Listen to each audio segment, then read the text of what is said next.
In this video we have installed a 600 horsepower 454 blueprint small block Chev crate engine, a new shift kitted turbo 400, a 3800 converter, a 3.5 inch tail shaft fitted out with some nice billet axles and 1/2 inch wheel studs.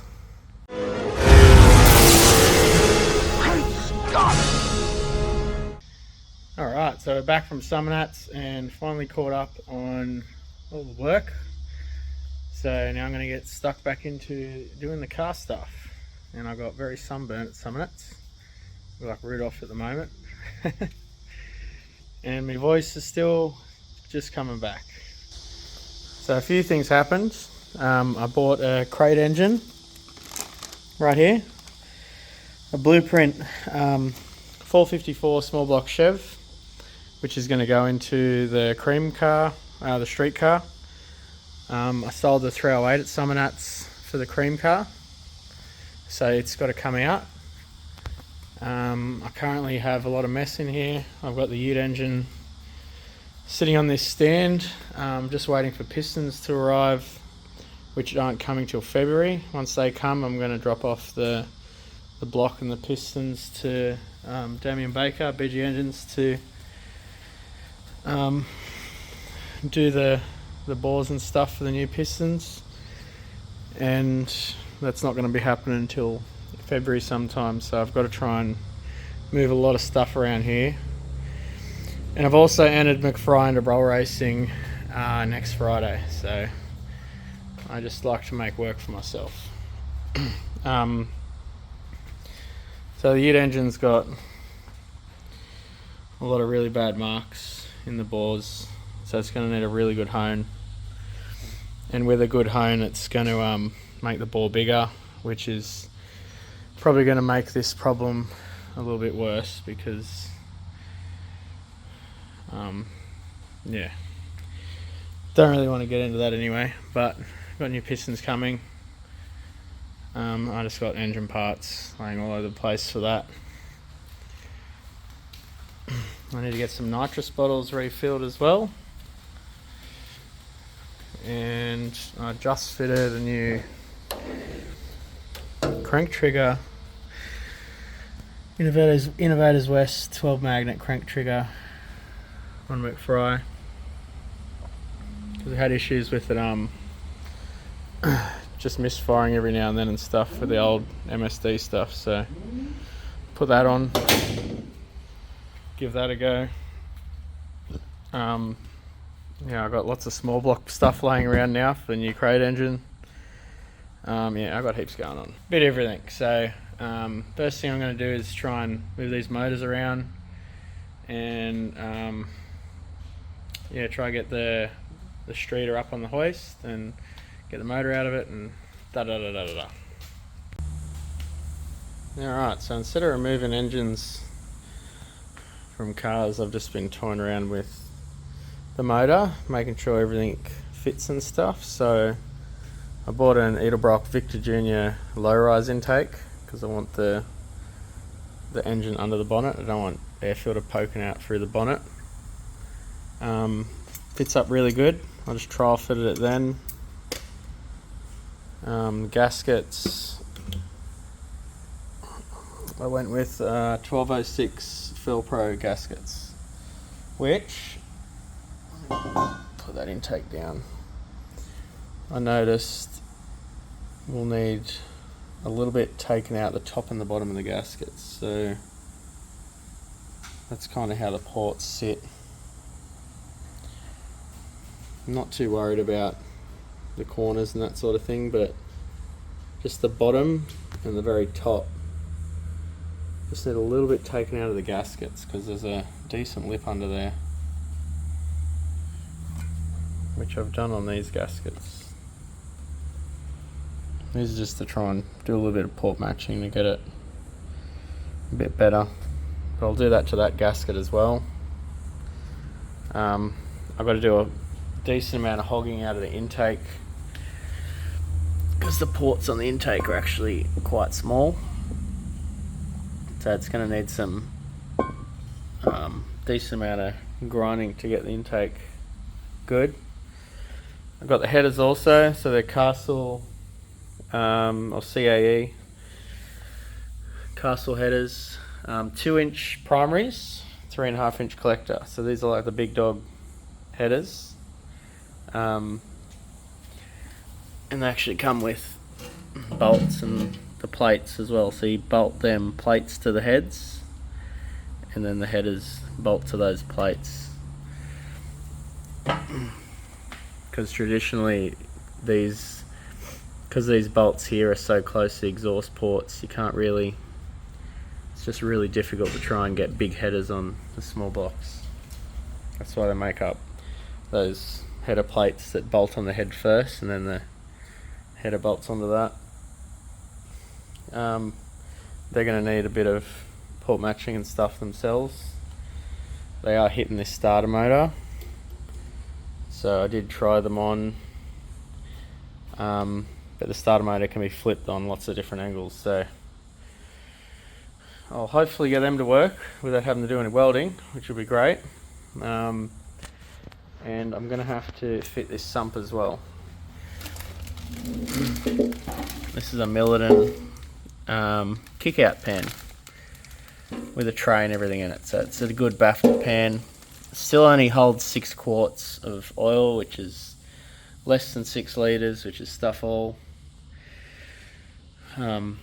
This pan on the motor at the moment is 6 quarts as well. The only reason I wanted to change this pan is for the kick-out and the tray. It's just better for oil control. But I am thinking of modifying this pan down the bottom here. Just welding a section on the side to get more oil capacity in there. We'll cross that bridge when I get to it. I bought some tough mounts as well. Just got to get some bolts for those. So yeah, that's how we're sort of coming along here. And I did buy a 110 GPH fuel pump that doesn't need a reg, which says it'll do 600 horsepower. So haven't got a carby yet, but I'm looking for looking at getting an 850 Holly for it, so which I think will be plenty. Cool, that's where I'm at. I'll probably flip this over and get the sump off now and have a look. So here we are with the sump off.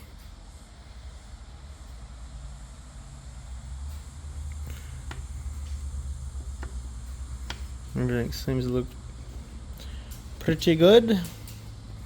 The pistons are Marley brand, I believe. There you go. 103P9U1 or something like that. I don't know what brand the rods are. It's got a big baffle sort of plate here. Alright, well, I'm going to try and get that pan on here. And by looks, this may have to come off. I'll figure out when I have a better look. Well, very good. That sump actually fits, and the headers fit. I just gave them a little bit of a massagey just to get a little bit of an air gap around the oil filter, because I want to run this big long one. That adds an extra quart of oil, so I think it's easier to just add a tall filter than to try and modify the sump to get more oil capacity. So, and I had to put the starter motor, pretty much turn it completely upside down to fit it in there. Everything's come along really well. I've got to chop these studs to the them 2 bolts had really long studs, so I just got to chop the tops off those, put them back in, do up the oil pump again, and well, it's not always about looks, it's about performance. Got because if it was looks, I'd be stuffed. But these are my sump extensions. They may look silly, but they hold an extra 2 litres of oil. So now we've gone from 5 litre pan to 7 litre pan. And the oil filter goes down here, and the starter motor just sits on top here when it's on the engine.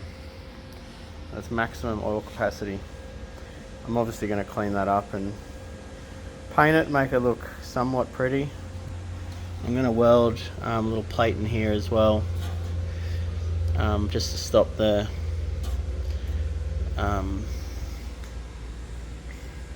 these two here spinning around, because it's going to try and push the oil, flick the oil up, if that makes sense, in this area. So I wouldn't mind trying to weld just something probably to about here, because the oil pump sits back here somewhere.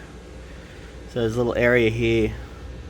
I just want to try and get a little plate going from there back to there and then down to here to support the bottom, to stop the bottom from pushing up. Like if something hit it, it'd just bow up. So I want to try and put a little bit of support down the bottom in the middle. So from the sides there going down. Yeah. Well, that's a day's work right there, so we'll be back tomorrow. Alright, so I just got the old gasket off the old pan. It's not broken anywhere, but it's a little bit kinked up, as you can see, but it'll flatten out alright. I've just put some of that stuff just up the front areas and the back area. They had it everywhere, which is a bit overkill. But I will put this stuff on the pan surface. So I'm going to go around and put this all around the pan and then plonk it on and it's done. I just painted my modifications down there, and this is how the inside turned out. Had to make a hole there for the dipstick right here. Alright, so I just pushed the motor over in this corner for a little bit. Kind of just mocked it up. That's the part number of the headers, if anyone's interested. I've still got to port match the intake and do that, which I'm doing soon. But I just took the 5 litre out of the Streeter up here, big empty hole. It's getting picked up today. So pretty much sold the engine complete with whole package like that. I'm giving in the radiator as well, radiator hoses, all that stuff. I don't need it. After that's gone, I am actually changing the gearbox out now. So I'm buying another Turbo 400 that's rated for the horsepower and another converter. So I will end up selling the converter in box.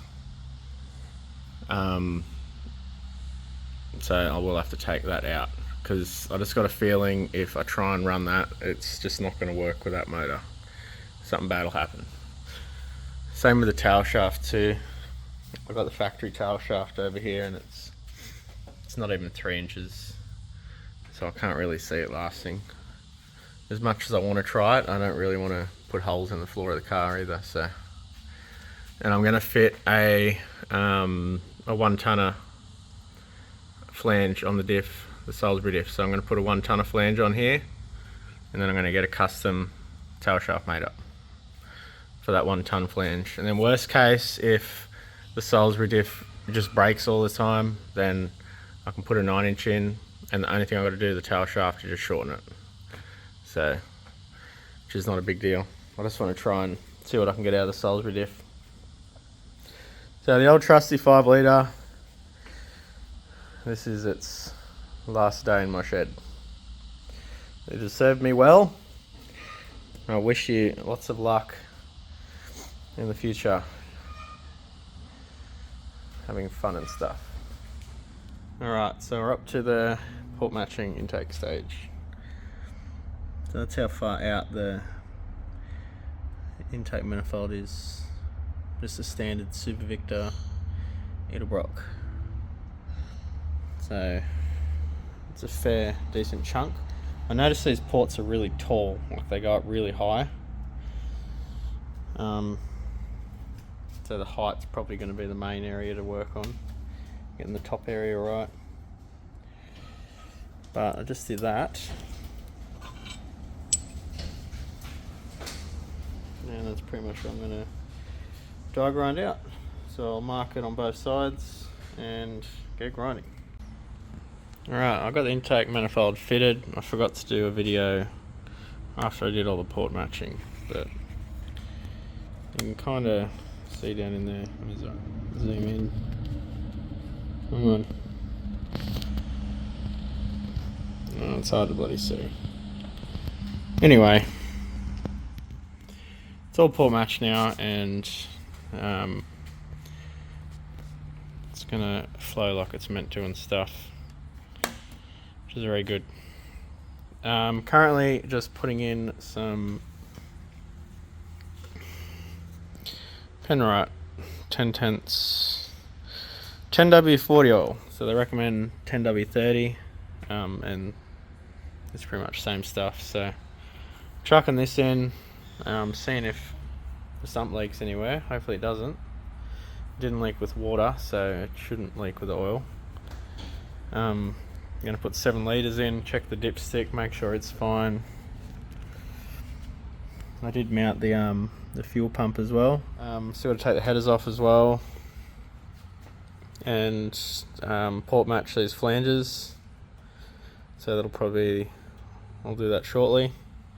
And then I'm going to put a bung in the side here. So I'm going to drill a hole, put a O2 oxygen sensor bung in the side of the header pipe, and then I want to trial fit the motor in the car, just to make sure these headers aren't going to hit anything.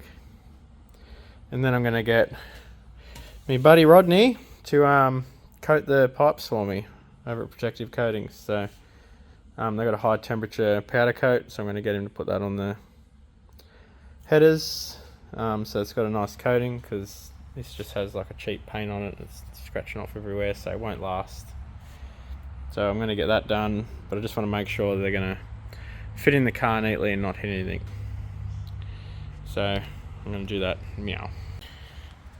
Okay, so I've just trial fitted the engine in the engine bay. I did have to remove the air conditioning system. Safe to say it's not going to work again. It actually broke as soon as I put a bit of pressure on one part. A big chunk snapped off, and then from there I just ripped it off. So the castle headers, it is pretty much nearly hitting that steering arm right there, like it's that close. So I'm going to have to bend the pipe in just in that one spot to miss that steering arm. I mean, steering, what are they called? Intermediate shaft. Well, I don't know what it is. That freaking steering thing. So I'm going to have to put a little dent in the pipe just to miss that. This other side, it's hitting on something underneath, so I'm going to have to just lift it up and check it out. Alright, so the pipe's actually just hitting on the chassis rail, just up there, which isn't too bad. So I'll have to put a dent in the pipe there to miss that. That's the only spot it's actually hitting. It's missing everywhere else down here. It's very good.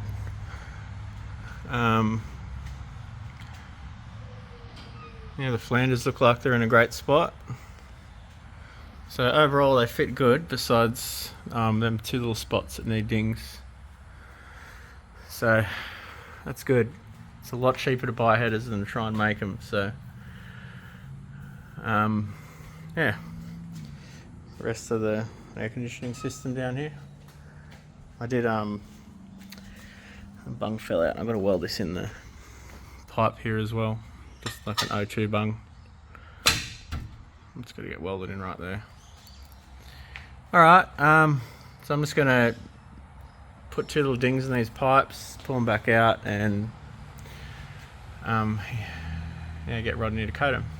So now I know that they fit in there, or will fit. Yeah, I can get them coated. and go to the next step. Alright, so the new gearbox arrived for the car.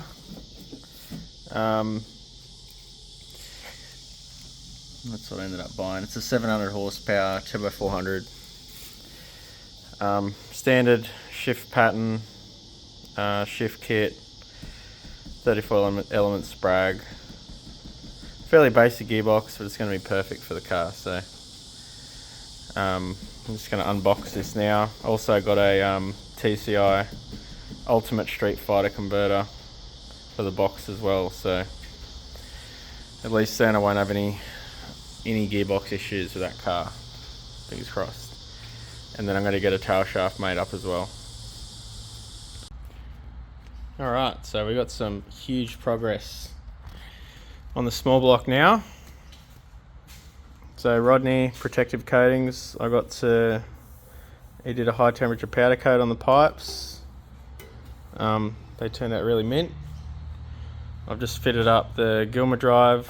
Currently have the alternator up here. I'm thinking of putting the alternator down here rather than up here, but not too sure as of yet. I ended up getting an 850 Holley XP Ultra carburetor. I think 950 is a bit too big, so I went with an 850. Aeroflow fuel log, laser etched Homer Simpson on there because it looks cool. Aeroflow distributor. I did the mechanical advance setup on that. Waiting on a fitting here to adapt that to the fuel pump. Overall it's very close, which is very good. I did buy a 3-core Chinese radiator, just the real thin one. Put the AE thermos on. So that's done. I've got a lot done here. So next step is I'm going to put this on the engine dyno. So I'm putting it on the engine dyno at BG Engines, see how much power it makes, and from there bring it home and I can put it in the car. And I bought everything now for this car. So I've got another gearbox, converter, I've got a tail shaft coming from Gibson's tail shaft at Edgeworth. We even bought some billet axles for the diff, and I've got a 1 tonne of yoke coming for the diff as well. So the diff's going to be sort of maxed out with strength. Tail shaft's going to be strong, gearbox is going to be strong, everything's going to be sort of strong in this, so nothing should really break. If it does, I'll be surprised. So yeah, next step's going to be engine dyno for this. Let's see how much power it makes, see if the dyno figures are accurate or not. I'm very curious to see how much power it's going to make in over here in Australia. See if it lost power going on the container over here or not. Let's see. Aiming for 600 horsepower.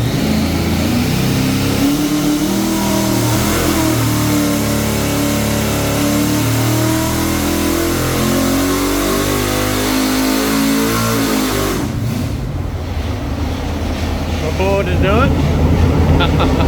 I'll say yep. Whoa, got there. So 606 horsepower. 556 foot-pounds, so that's good. 560 foot-pounds. That's solid. Alright, we're all back home now. Just going to look over the dyno sheets. This is the one that come with the engine. This is the one from BG Engines. So the difference from what I've changed on that motor, when they dyno these crate engines, they run a 950 carburetor. They run the tall Super Victor intake manifold, so I've got the short one on. And probably, I think, different headers, because I'm running 2-inch primary headers, and I think they run a 1 7/8. So slightly smaller headers, which would probably give it more torque. But the main difference, so they're saying 589 foot-pounds of torque, 565 horsepower, but they must have shut it off early because it made that around 5700 RPM. Then this is how it was yesterday. So 850 Holy Ultra carburetor and the port matched Edelbrock manifold. It made, well, let's just compare, say 5700 RPM was its peak, where it made that 5750. So it'll be up here. So it made for around 580 horsepower around that same area. So it's kind of like it's made more horsepower, but it's lost torque, according to this anyway. So 556 foot-pounds, 589 foot-pounds. So that was with, just grabbing another sheet here. That was a 35 degrees of timing, which is a fair amount. We're not going to run it like that in the car. This is it here. 35 degrees of timing. Yeah, peak power 606. And this is how it's actually getting ran in the car. This is 32 degrees of timing. 598 horsepower. So this is how I'm actually going to run it in the car.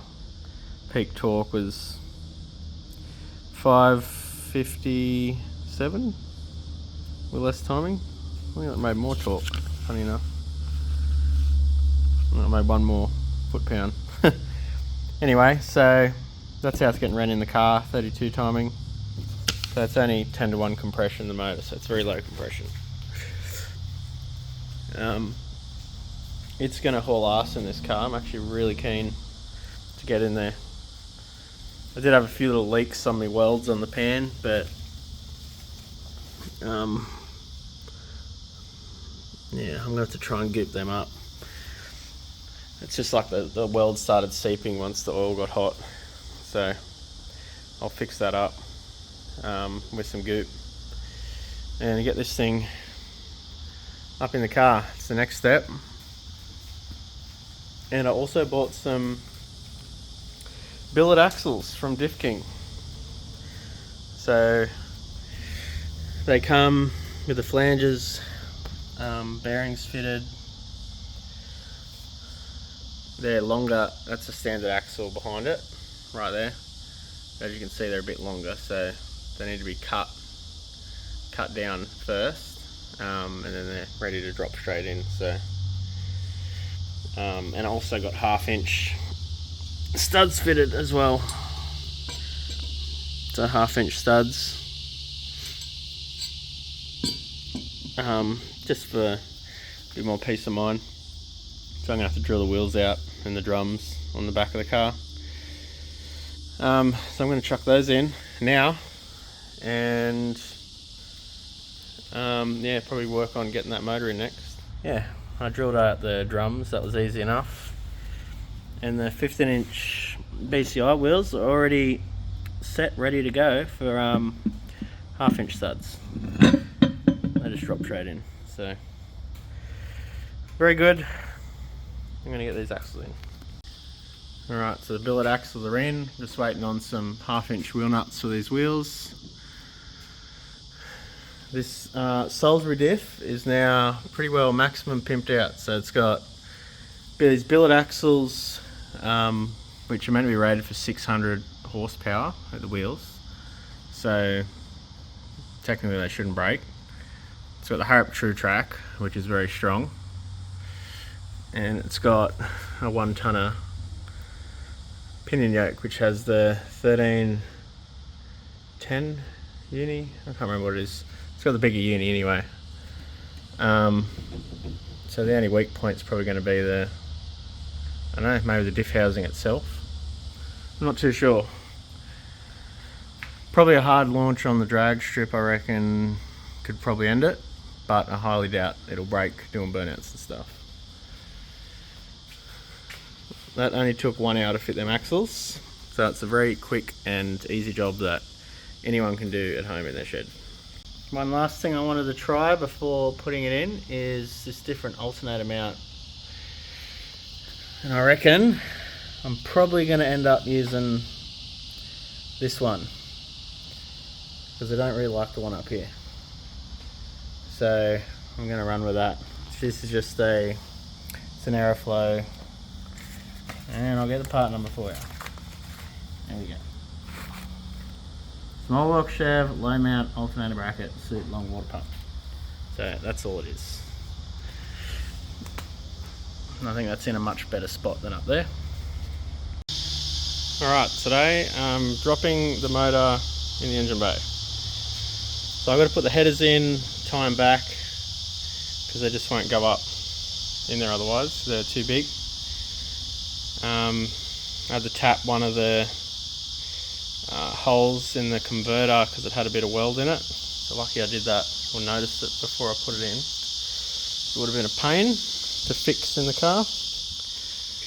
And I nearly forgot, but then just remembered at the last minute that I had to fit a vacuum port in the intake manifold, because this intake manifold and carburetor don't have any vacuum ports. So I fitted that in there, tapped it, had to take the carby off and everything for that. So that's for the brake booster, and the other one's for the transmission.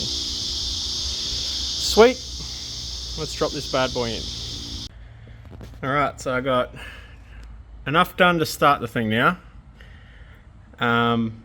This is the 3.5 inch steel tail shaft I got made up from Gibson's drive shaft services. So I got a 1 tonner uni there, and up the front here I got a 1350 uni, so indestructible up the front. Gibson says that the 1 tonner unis are rated for 500 horsepower, so but yeah, I don't reckon I'll break it anyway. Everything's in. I just did a little loop here for the transmission cooler. Just did a circle just so I can start it. Haven't done the headers yet. I've got to try and cut these pipes here and then just run a pipe through. That's the next thing I've got to do. I just wired up the starter motor. Bit of a pain because the starter motor is over this side, whereas on the Holden V8 it's on that side. So I had to run a power wire just across the front of the sump here. Had the tied up there so it doesn't flop around or anything. And alternator. And yeah, let's have a look up top. So at the top here, I still got to put that on that terminal there. Just got to do that. Everything's done. I got water in. Everything is just literally ready to go. Ignition's all done. So I'm going to put that terminal on the battery and start this bad boy up, and fingers crossed it runs. Well, she's a goer.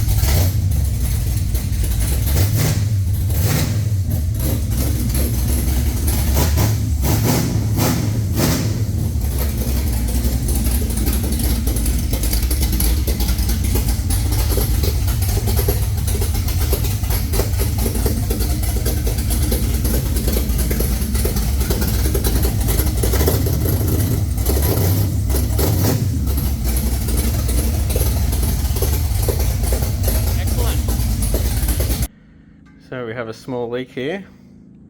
That's the power steering box because I haven't got anything plugged into it. But my transmission loop didn't work too well. The hose is obviously, I don't know, split, or one of the fittings is bad. And it's making a bit of a mess here. So I'm gonna have to fix that before I can start it again. Clean up all that stuff off the exhaust. And I'll probably get this exhaust done now. I just wanted to hear it, make sure it started, but I'll probably do the exhaust, top up the fluid, and then I'll give it another run and hopefully take it for a drive. Remember, safety first always. Always wear them safety glasses when cutting and grinding. I'm currently just doing the exhaust now. Just got to make 2 pieces. Weld them in between there. I'll lift that up a bit when I do it. I found another line that I put on there temporarily that doesn't leak, so yeah, I'm just going to get the exhaust on and start it and see how it sounds. Hopefully it sounds better than the 5 litre. Alright, exhaust is all welded up now. I've actually just taken this through a drive. Had a friend come over. All that's joined up. Let me lower it down. So I can confirm it does top gear very well. It actually hauls ass. It's a lot quieter than the 308 at idle. When you're revving it, obviously it's loud.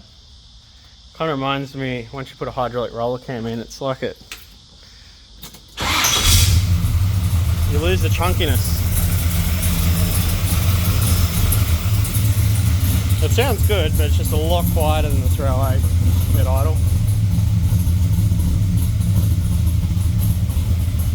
It's got a few exhaust leaks too, which is quite annoying, but that's for those little, I don't know if you can hear it on the video, but it's got a couple of exhaust leaks. Could be down at the flanges too. And it only just sits under the bonnet. That's the bonnet where it's rubbing on the air cleaner. Right there. Only just squeezes in there. I noticed the Gilmer drive too keeps pulling on the alternator.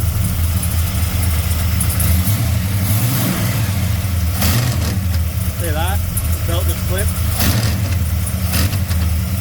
That's just the belt slipping on the alternator.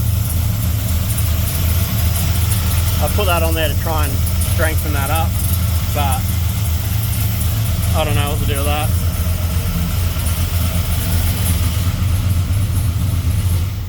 But that belt setup's just not going to work how that is. If it keeps spinning on the alternator, it's not going to end well for the belt. Especially once I put the Astra pump in too. So I'm going to put an Astra pump in. All that extra load on that alternator, I can just see the belt, not lasting. So I don't know what I'm doing with that yet. I've got a catch can in behind there. I've got an infill panel that's going on there. I'll put the catch can on there and I'll run the rock cover breathers to the catch can, and then that'll sort of finish off the engine bay area. I'm waiting on wheel nuts too. I'll just put those on to take it for a quick drive, but I've got proper wheel nuts coming for it. Well, that's pretty much it. I think the first event for this car is going to be Powercruise Sydney. I'm going to take it to Powercruise, see how it goes on the track and stuff. It'll be heaps more fun than the 308, that's for sure. Like if you're in second gear now and you just plan it, it'll turn the tyres. So I'm kind of glad I upgraded them axles and the half-inch studs on the rear, because I don't reckon the old axles last very long, because this thing makes a lot of power. And yeah, it does top gear as well. So visited Mexico. And yeah, that's it. So I'll chop the video off here, and yeah, next video on this car will probably be at Powercruise Sydney, I dare say. So thanks for watching. Hope you enjoyed the whole motor transformation. I think in total, after selling the old gearbox and stuff, it probably still cost me 18 grand to do this driveline conversion. 18, 19. Hope the wife isn't watching. Yeah, a little bit more than I was expecting, but I had to upgrade the driveline because there's no way it would have survived with this power this thing's making. So yeah, fingers crossed it's reliable and lasts forever. Thanks for watching, guys. I'll see you next video.